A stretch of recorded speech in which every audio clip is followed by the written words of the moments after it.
Somebody's very excited. We're going to the movies again, guys.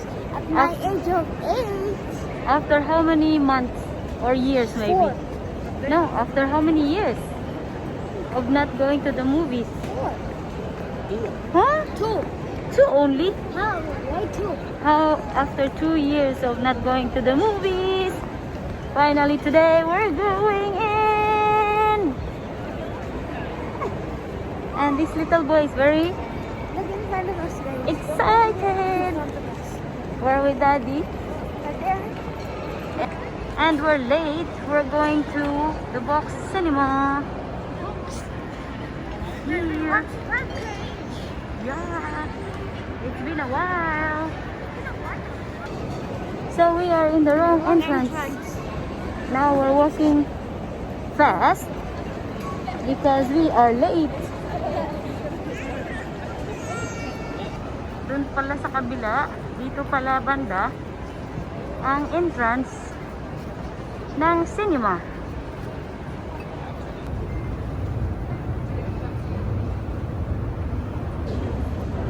Yes, yes, yes. We already ordered popcorn and nachos. We're just going to collect. We need to collect it from here. Our number is 467. Finally.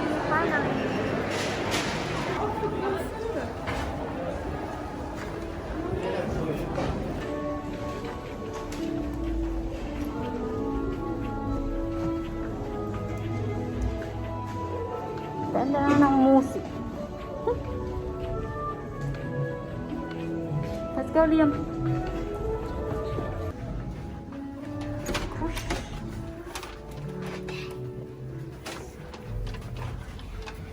I saw with FGTV. Okay. There, beside you. So somebody is excited. We are going in at Trampo. Oh my god. You know FGTV does that? They keep on falling. Who's excited? Me.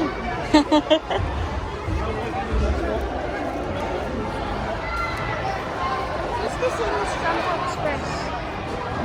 Wait, you can do that one also?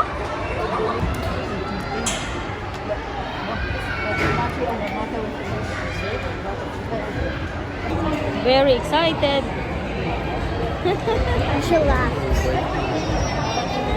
Go ba? Ang mahal.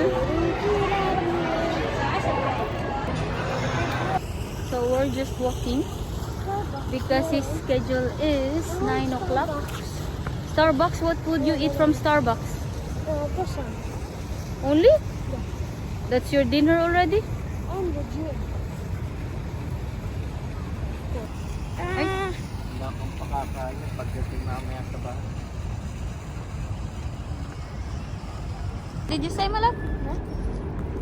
Wala nang. People dito, but dyan, meron. Ang dami. What happened to your hair? Fix Daming ano? tao. Fix your hair, Mom. Okay, now finally we're coming in. You're gonna be Look, in the guys. Trampo.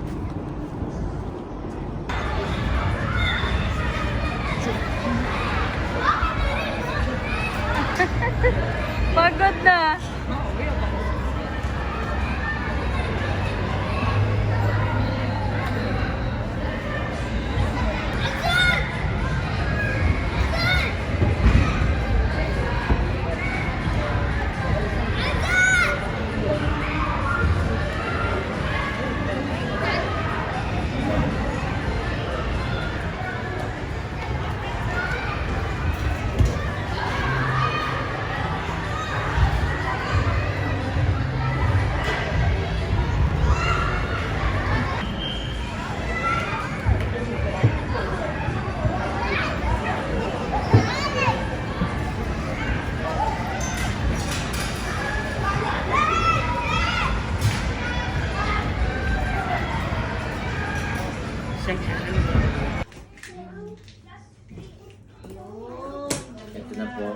Kasi nasira yung aming washing machine.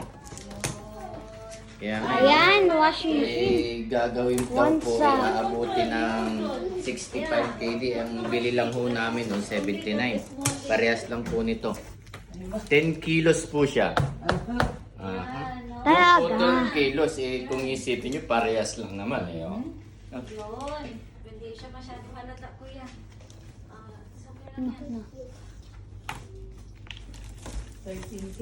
Obake. Zawardo.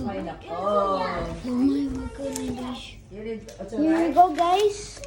Wow, Yan. Oof, ganda, guys. Yan. Yun, no? Ang washing machine. Ganda, no? My goodness, Europe. Silong. Yan!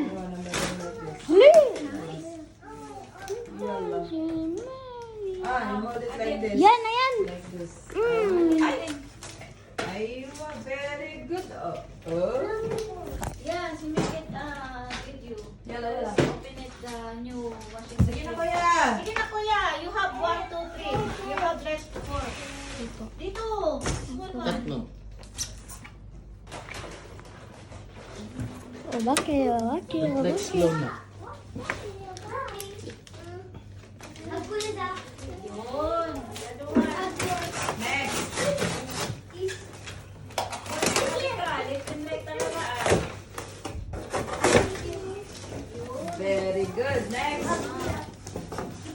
Chicharron.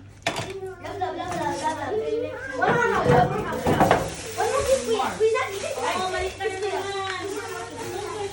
Ay, nako. Ay, naku. Okay, kuya.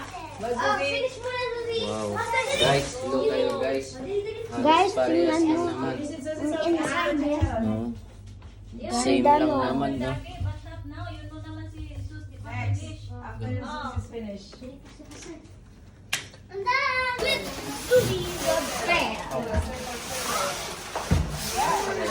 The same design? Parehas lang naman. Hindi, yung dapat na binili natin, di ba? Ganyan din yung design. Ma'am, Itanggal. he or she had mentioned.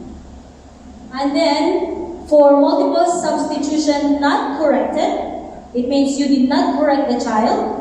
It would be 1 error for each incorrect word. Okay, the next one is, you can find the word SC. It means self-correction. The student makes substitutions, no error. And so on. And this guideline is in your Folders. file. It's there. Next one, self-correction. Another self-correction. This is what I had said. If she corrected herself and then she read the correct answer, the correct word, that would be no error. Insertion. So words are being, so you can take each word in the running records. Then substitution.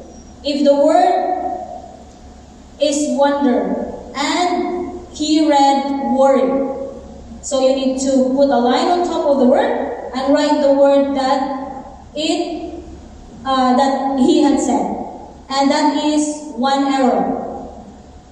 The next one is multiple substitution. So he had been substituting words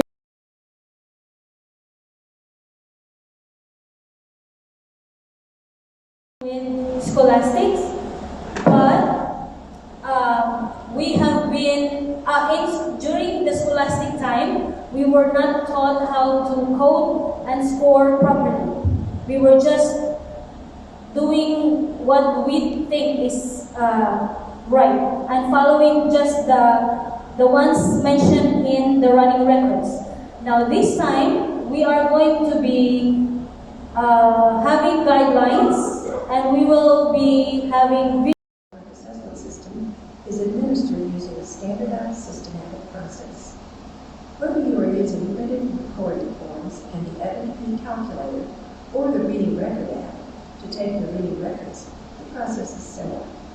For the purposes of clarity, this video will describe the traditional paper and pencil method of administering the assessments. We recommend that you learn this process because it will make the transition to digital coding easier. We strongly You will be able to find specific text levels that students can read independently, and also more challenging texts that are appropriate for instruction so that you can help them make continuous progress in their reading. The benchmark System 1 is directly linked to levels A through N on the gradient of text. The information these assessments provide can be directly applied to instruction of small groups in reading and will make your teaching more effective. So in scholastics, we are using independent, Instructional. and frustrational. But in Fontes and Pinel, for the word frustrational, we have hard text. It's not frustrational at all. Then record the results on assessment summary form. So the forms, as I said, will be with you when we collate everything. Now, this is the guideline for our students to have good assessment grade. But we are not helping if we are teaching or helping them to get an answer. That is not assessment. Okay. So you will be supporting 3 parts. First is the oral reading. Then the second one is the comprehension.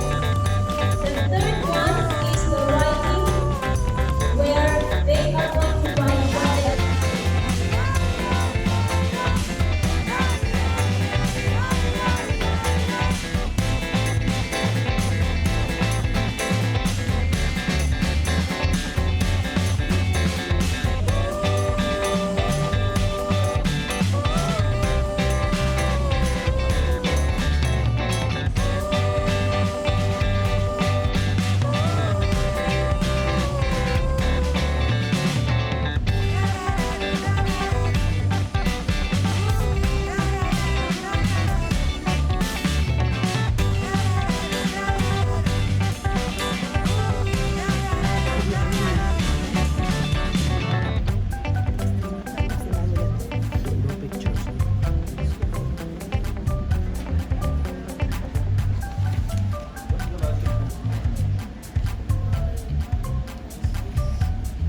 Make your voice loud, Zach. A little bit louder. A little bit